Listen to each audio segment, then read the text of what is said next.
조폴체 TV. 안녕하세요. 조폴체입니다. 이번 영상에선 2022학년도 정시에서 교차 지원이 어떤 영향력을 발휘하는지 제 생각을 말씀을 드리려고 합니다. 일단 2022학년도 정시에서 교차 지원이 어떤 건지는 제가 이렇게 화면 멈춰놓고 살펴보시죠. 아주 쉽게 말씀을 드릴게요. 2022학년도 정시에서 교차 지원은 자연계가 인문계로 넘어올 수 있다는 겁니다. 그러니까 이것만 생각하시면 돼요. 이것만. 네. 자, 자연계가 인문계로 넘어오는 게 이번 정시에선 좀 큰 변수가 될 것 같아요. 왜냐하면 수능 자체가 워낙 어려워져서 표점이 자연계가 훨씬 유리하게 됐어요. 더군다나 자연계가 인문계로 넘어올 때 그냥 넘어오는 게 아니라 가산점이 붙는데 그 가산점이 보통 5에서 10%가 된단 말입니다. 되게 그래요. 근데 이게 입결에 큰 영향을 미칠 것 같아요. 그래서 주의를 하셔야 되는데요. 실제로 데이터를 돌려보니까요. 이게 자연계가 인문계로 넘어갔을 때 그때 그 대학의 라인이 확실하게 상향이 되더라고요. 이렇게 상향이 점프가 되더라고요. 와, 이 정도로까지 점프가 되는 거는 놀랐습니다. 네. 그래서 제가 그 교차 지원에 대해서 요 근래 좀 많이 이렇게 들여다 봤는데요.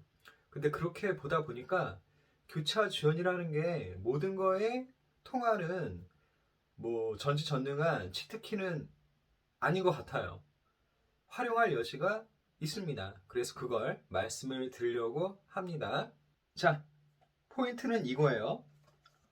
수능 수학 1, 2등급 받은 자연계 학생에게 어느 학교, 어느 전공이 계열을 바꿀 만큼 매력적일까?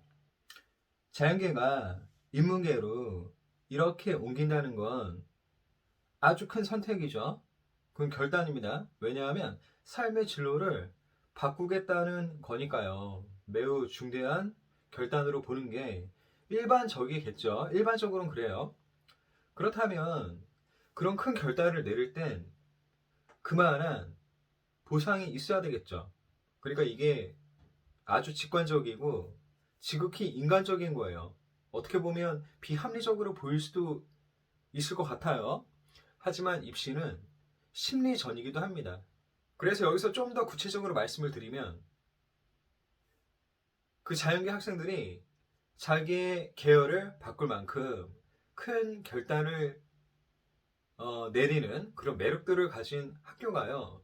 제가 생각했을 땐 서울에 있는 주요 15개 대학이라고 생각해요. 그러니까 이거는 아주 넓게 봐서 최대한 넓게 봐서 말씀을 드리는 거예요. 제가 2등급까지 이렇게 선을 그은 이유가 있습니다. 자, 지금 올라오고 있죠? 네, 이 자료는 평가원에서 제공한 수능 점수, 표준 점수, 도수 분포표예요. 화면 멈추고 살펴보시고요. 자, 그런데 평가원에서 제공한 자료는 선택 과목별로 1, 2등급이 어떻게 구성되어 있는지는 보여주지 않습니다. 그래서 이거는 추정할 수밖에 없는데요. 제가 한 입시 기관에서 내놓은 자료를 한번 띄워볼게요. 네. 압도적으로 자연계 선택 과목이 많죠. 예. 근데 여기서 중요한 건 뭐 몇 점 몇 프로냐 하는 수치가 아니고요. 자연계 성향의 과목들을 선택한 사람들이 수학 1, 2등급에 많이 포진되어 있다는 거예요. 그리고 이 성향은 모든 입시 기관들의 추정에서 공통적으로 나타나는 겁니다. 그래서 제가 이거를 제가 한번 또 도식화 시켜 봤어요. 네, 지금 인문계, 자연계가 등급 분포가 이렇게 되어 있다는 거예요. 수학에서. 인문계는 이런 삼각형이죠. 1등급이 적고 3등급이 많아요. 그리고 그에 비해서 자연계는 역삼각형이죠. 1, 2등급이 많고 3등급이 적습니다. 자, 여기에서 교차 지원에 활용 포인트가 있다고 생각을 하는 거예요. 한번 생각해 보세요. 수학 1, 2등급 받은 자연계 학생에게 계열을 바꿀 만큼 매력을 가진 학교와 학과는 어디일까?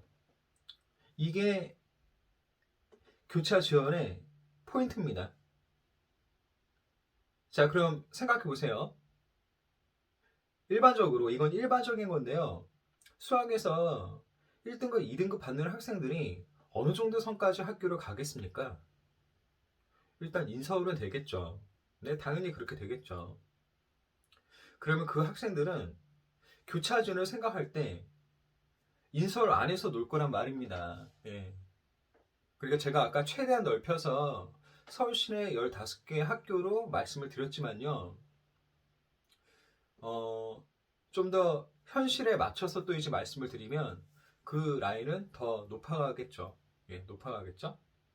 자, 그리고 수학 3등급 받은 학생은요, 원래 가는 라인이 있는 겁니다. 예. 일반적으로 가는 라인이 있는 거죠. 거기다가 수학 3등급은 수가 적잖아요? 그리고 인문계가 많단 말이에요.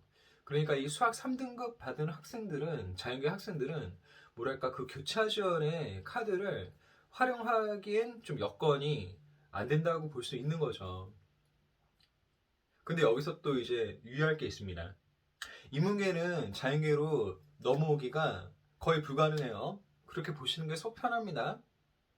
그런데 자연계는 인문계로 넘어갈 수 있는 거죠. 그러면 자연계에서 좀 충분히 들어갈 수 있는데 그것보다 라인을 높여서 인문계의 상위권 학교로 진학하는 경우에 그 기존에 있던 자리가 빌 거예요. 그렇게 되면 자연계 학생들이 거기를 메꿀 수가 있죠. 네, 이게 되게 흥미로운 부분이에요. 그래서 이번에 자연계 학과들은요, 그 합격자의 분포가 매우 넓어질 것 같아요.